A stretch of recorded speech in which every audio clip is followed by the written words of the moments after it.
Pandey classes को join करने के लिए हमारे YouTube channel Pandey Classes by Parikshit Pandey को सब्सक्राइब करें। मैं परीक्षित पांडे एक बार फिर से आप सभी का अपने YouTube channel Pandey Classes by Parikshit Pandey में तहे दिल से हार्दिक अभिनंदन और स्वागत करता हूं। साथियों, कक्षा 10 की गणित में मैं आप लोगों के लिए द्विघात समीकरण लेकर के आया हूं।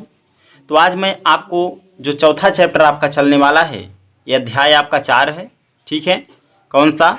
ये आपका अध्याय 4 है। ठीक है, जिसका नाम है द्विघात समीकरण। इसे इंग्लिश में कहते हैं क्वाड्रेटिक इक्वेशन कहते हैं।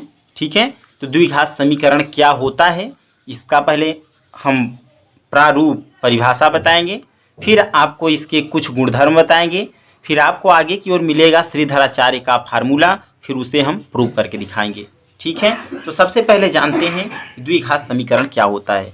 ठीक है, इसकी डिफिनेशन में द्विघात समीकरण तो क्या होता है इसके बारे में तो हम सबसे पहले इसकी डिफिनेशन जानेंगे कि इसकी डिफिनेशन क्या होती है। ठीक, तो इसकी डिफिनेशन क्या होती है द्विघात समीकरण की? ध्यान रखना, ऐसा समीकरण जिसमें प्रयुक्त अर्थात प्रयोग किए गए चर की घात कितनी हो? द्विमीन्स दो। तो इस प्रकार के बने हुए समीकरण को द्विघात समीकरण कहा जाता है, जिसमें समीकरण का पहला पद शून्य नहीं होना चाहिए। मतलब परिभाषा पहले बता देते हैं, ध्यान देना आप लोग।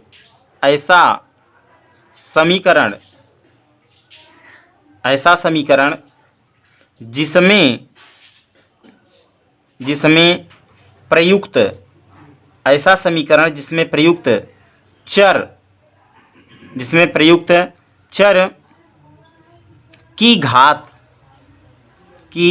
घात दो हो। कितनी हो? दो हो।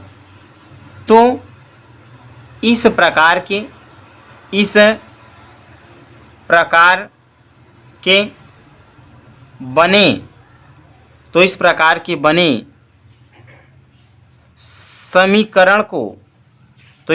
के बने समीकरण को द्विघात समीकरण कहा जाता है।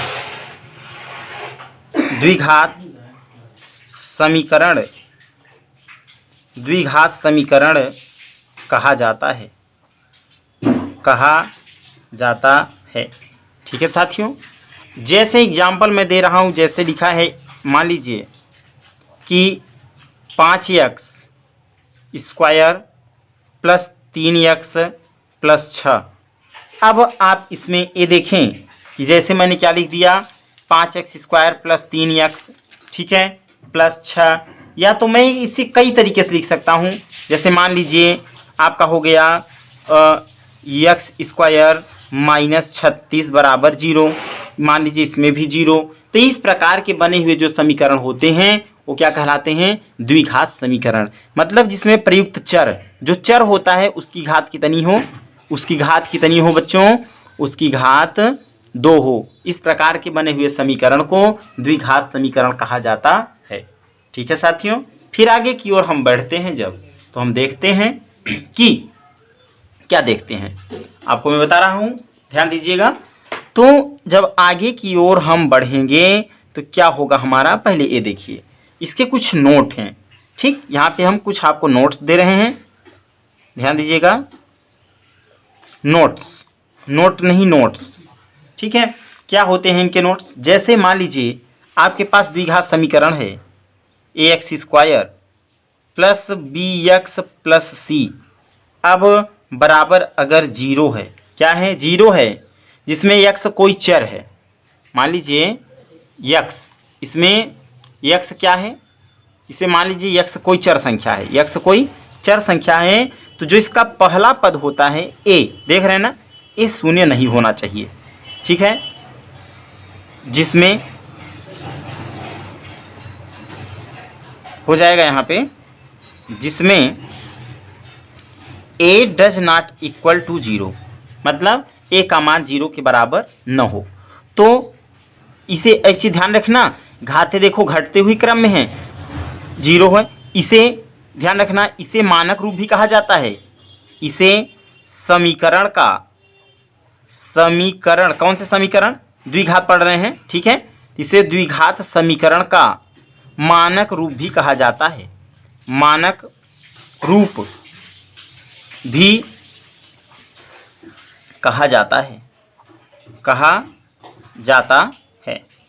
ठीक है साथियों, फिर आगे की ओर जब हम बढ़ते हैं तो इसमें एक चीज ध्यान रखना हमेशा, यदि अगर, नोट नंबर सेकंड, जैसे मान लो आपके सामने यदि अगर मैं कोई समीकरण ले लिया, जैसे मान लो तो A X square plus B X plus C बराबर 0, तो एक चीज ध्यान रखना, इसमें क्या होता है, ये द्विघात समीकरण है, तो द्विघात समीकरण में इसका एक द्विघाती सूत्र भी होता है।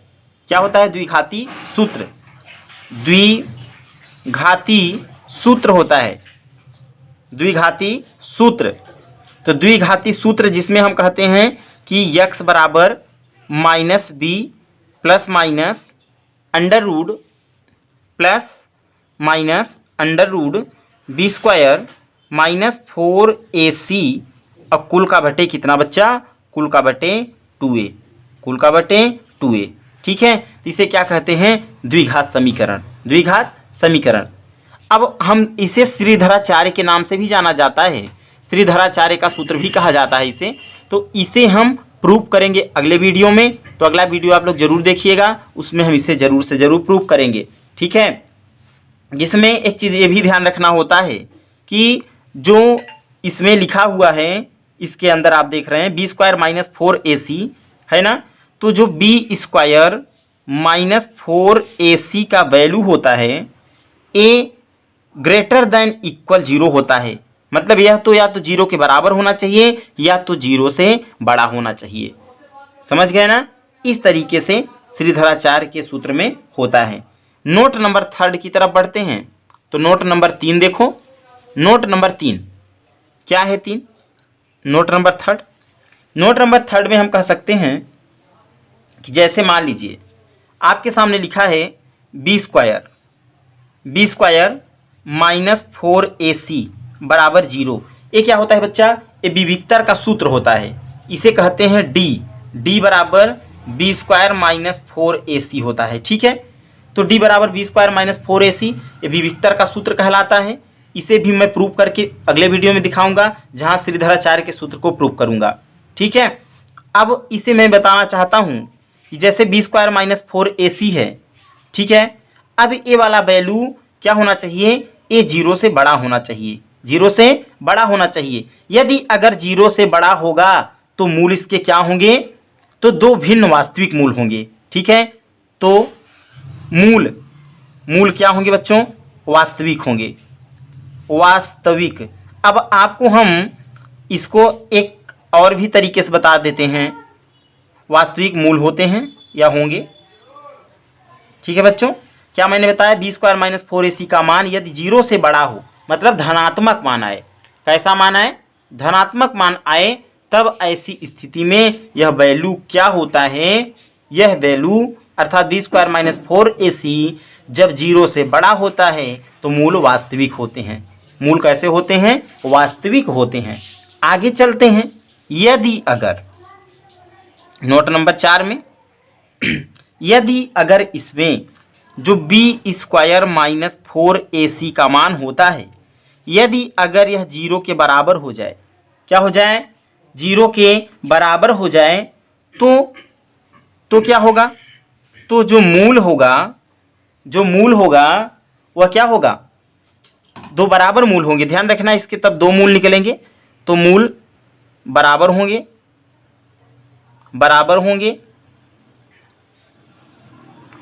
और इसके मूल क्या होंगे?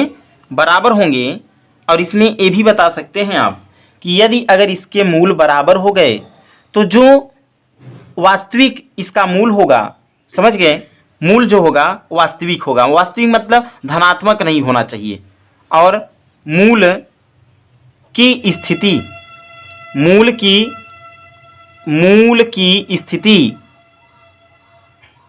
मूल की स्थिति कैसी होगी बच्चा? वास्तविक।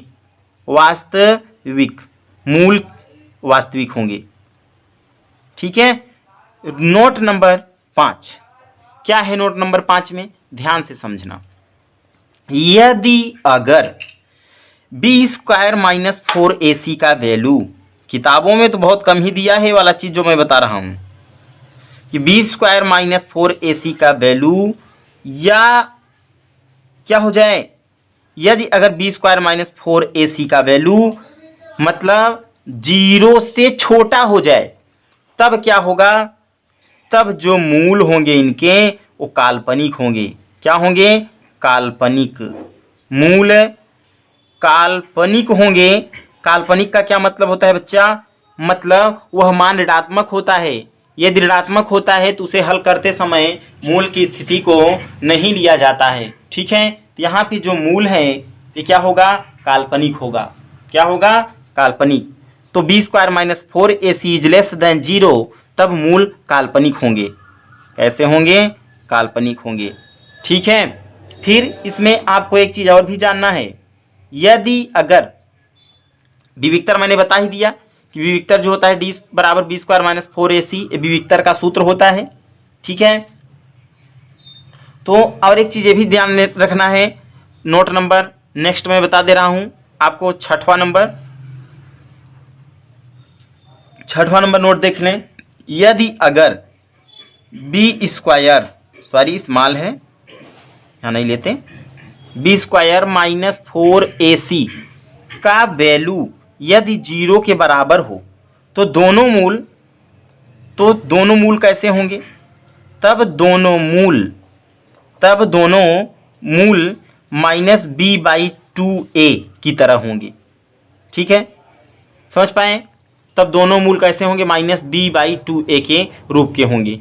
अब मैं आपको श्रीधराचार्य का जो फार्मूला है वो नेक्स्ट क्लास में आप लोगों को प्रूव करूंगा। लेकिन बच्चा मैं क्या बताया फिर से चर्चा कर देता हूं, जरा आप लोग ध्यान दीजिए। मैं क्या लिखा था ऊपर? मैंने ऊपर की ओर लिखा था कि आपको मैंने जैसे दे रखा है ये द्विघात समीकरण। तो मैंने बताया आपको ऐसा समीकरण जिसमें प्रयुक्त चर की घात कितनी हो? 2 हो, तो इस प्रकार के बने हुए समीकरण को द्विघात समीकरण कहा जाता है।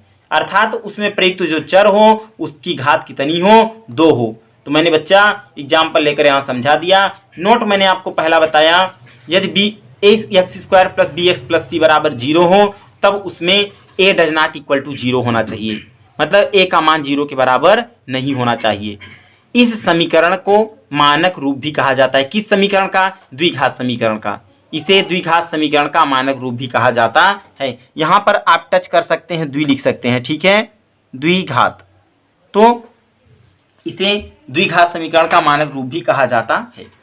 नोट नंबर 2 में मैंने आपको बताया यदि ax² + bx + c बराबर 0 हो तब द्विघात सूत्र x बराबर -b + √b² - 4ac/2a होता है। ठीक है। यदि अगर ऐसा हो जाए कि b² - 4ac का मान यदि 0 से बड़ा हो जाए, 0 के बराबर हो जाए, 0 के मतलब मैंने बताया यदि अगर b² - 4ac का वैल्यू है यदि अगर 0 के बराबर हो जाए तब ऐसी स्थिति में आप इस वैल्यू को ज्ञात कर सकते हैं, द्विघात समीकरण को, या तो 0 के बराबर हो या 0 से बड़ा हो। तीसरी स्थिति मैंने बताया b² - 4ac is greater than 0, तब ऐसी स्थिति में क्या होगा? तो मूल वास्तविक मूल होंगे। और मैंने चौथा नंबर आपको बताया कि b² - 4ac बराबर 0 हो तो मूल कैसे होंगे? बराबर होंगे, और मूल की स्थिति वास्तविक होगी। वास्तविक मतलब धनात्मक होगी। ठीक है। अब b² - 4ac का वैल्यू अर्थात b² - 4ac is less than 0, तब मूल क्या होंगे? काल्पनिक होंगे। क्या होंगे बच्चा? काल्पनिक। और आगे की स्थिति मैंने बताया यदि b² - 4ac का वैल्यू 0 हो तो दोनों मूल -b/2a होंगे, अर्थात -b/2a के रूप के होंगे। तो बच्चा ये रहा द्विघात समीकरण का परिचय। नेक्स्ट प्रश्नावली अर्थात द्विघात समीकरण में श्रीधराचार्य के सूत्र को मैं प्रूव करके वहां पे आप लोगों को वीडियो अपलोड कर दूंगा, आप लोग जरूर देखिएगा। ठीक है, आज की क्लास बस इतना ही, धन्यवाद। पांडे क्लासेज को ज्वाइन करने के लिए हमारे YouTube channel Pandey Classes by Parikshit Pandey को सब्सक्राइब